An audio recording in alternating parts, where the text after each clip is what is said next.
Hola a todos y bienvenidos a este análisis visual. Hoy vamos a sumergirnos de lleno en una perspectiva histórica fascinante y a la vez muy diferente sobre la Revolución Francesa. No vamos a hablar tanto de reyes o grandes constituciones, sino que nos centraremos en los engranajes del poder, la autogestión y un conflicto material brutal, todo ello guiados por el exhaustivo análisis de Piotr Kropotkin.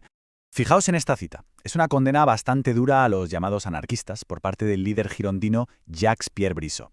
Y es perfecta para ilustrar ese intenso conflicto interno que vamos a desentrañar aquí. Lo verdaderamente asombroso de estas palabras es cómo reconocen, de forma súper explícita, que la enorme brecha económica era el motor real de la agitación en las calles. Literalmente, los que tienen frente a los que no tienen.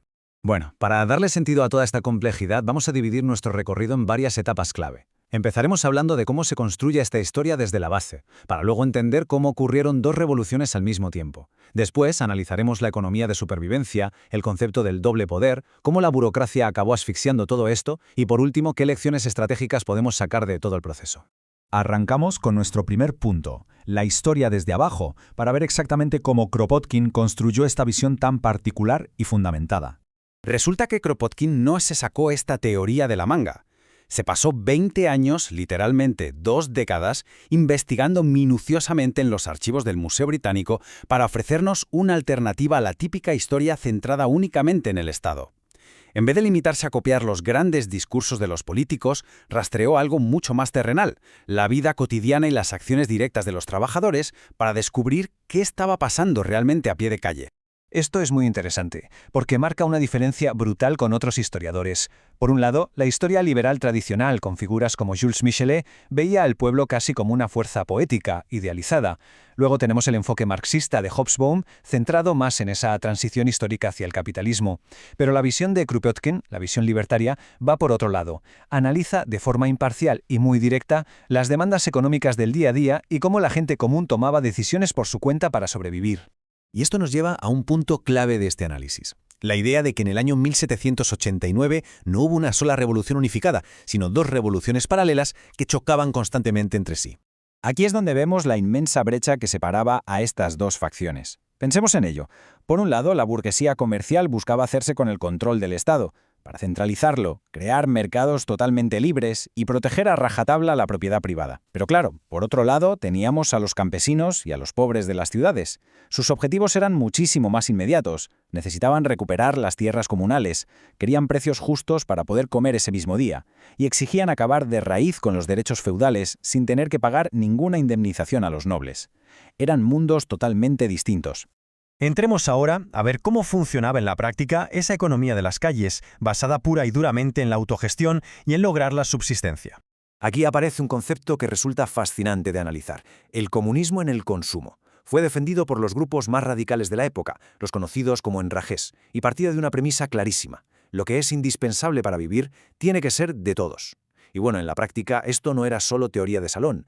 Significaba forzar precios máximos en los mercados locales para garantizar que la gente no se muriera de hambre mientras unos pocos especulaban con el grano. Era pura supervivencia urbana. Y ojo, porque en el campo esta lucha tomaba una forma diferente pero igual de intensa. Para los campesinos, sobrevivir pasaba por recuperar por la fuerza los inmensos bosques y los pastos comunales. Unas tierras que desde la ley del año 1669, los señores feudales y los terratenientes les habían estado robando sistemáticamente mediante engaños legales. Es que la evolución de esta revuelta agraria es sencillamente espectacular. Desde el principio, en el famoso Gran Miedo de 1789, los campesinos no se sentaron a esperar que en París aprobaran nuevas leyes. Pasaron a la acción y quemaron los registros donde constaban sus deudas. Luego empezaron a recuperar las tierras por su cuenta, y para 1793 básicamente forzaron al gobierno central a hacer oficial lo que ellos ya habían logrado sobre el terreno: la abolición total y definitiva de los derechos feudales. Llegamos así a una de las dinámicas estratégicas más cautivadoras de todo este periodo, el surgimiento del doble poder y cómo la democracia de base le plantó cara al Estado formal. Hablamos del doble poder. Se trata de una situación en la que unas redes vecinales que funcionan de forma paralela y descentralizada empiezan a ejercer como un gobierno real y al final terminan chocando de frente con el Estado oficial. En París esto ocurrió cuando los distritos y las secciones de los barrios dejaron de ser simples lugares de votación y se transformaron en un auténtico aparato de asambleas soberanas. Como os podéis imaginar, esto generó un conflicto tremendo con la Convención Nacional. Y no penséis que estas secciones vecinales eran solo lugares donde la gente iba a charlar y debatir, para nada. Gestionaron de verdad la subsistencia diaria de miles de personas. Organizaban el reparto de comida, ayudaban a los más necesitados, cultivaban las tierras abandonadas, incluso elegían a sus propios jueces de paz y organizaban a la policía local. En la práctica, habían montado un sistema de democracia directa espectacular, funcionando sin necesidad de líderes ni amos formales. Pero claro, un poder ciudadano tan descentralizado era visto como una amenaza enorme por el nuevo gobierno en París. Y así empieza lo que podemos llamar la asfixia burocrática. Para proteger el poder central y los intereses de la burguesía, la dirigencia jacobina diseñó un plan sistemático para desmantelar esta red ciudadana. Primero eliminaron a la oposición de izquierda, a los enragés, que eran los que más defendían que la gente tuviera que comer. Luego les quitaron a los barrios el derecho a elegir a sus propios comités y jueces de paz. Y finalmente dieron el golpe definitivo. Convirtieron esos comités vecinales que antes ayudaban a la gente en simples aparatos policiales que debían obediencia ciega a la burocracia central. Y aquí encontramos una ironía histórica monumental.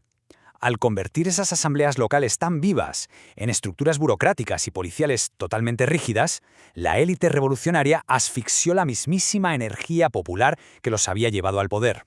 Cortaron los lazos con la gente de la calle, que era exactamente la misma gente que los había protegido de las conspiraciones monárquicas en los primeros compases de la revolución. Bien, entramos en la recta final. Vamos a alejarnos un poco de los hechos cronológicos y a ver qué lecciones estratégicas clave nos deja esta historia.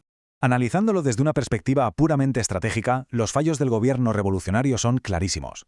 Utilizaron la movilización de las masas solo cuando les convenía para asegurar el poder formal.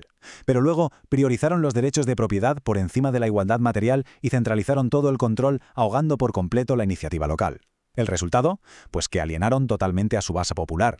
Y al quedarse solos y sin el apoyo de las calles, quedaron completamente vulnerables a los golpes reaccionarios que los acabarían derrocando. Sin embargo, aunque el movimiento de base fue sofocado institucionalmente en aquel momento, no desapareció en vano. El análisis de Kropotkin nos subraya cómo las ideas de acción directa, de autogestión local y ese comunismo en el consumo dejaron un legado enorme. De hecho, esas mismas ideas y prácticas formaron la base innegable para el nacimiento de los movimientos sindicales, la Internacional de Trabajadores y gran parte del pensamiento obrero a nivel global en los siglos posteriores. Todo esto nos plantea una reflexión final que es fundamental para cualquiera que analice estrategias políticas. ¿Cómo pueden los movimientos sociales de hoy en día equilibrar esa necesidad de organizarse desde la base y responder rápido a las necesidades de la gente con las estructuras tan rígidas que siempre acaban imponiendo en las instituciones centralizadas? Es una tensión histórica enorme, que sigue tan viva hoy como hace 200 años. Muchísimas gracias por acompañarnos en este recorrido analítico. Hasta la próxima.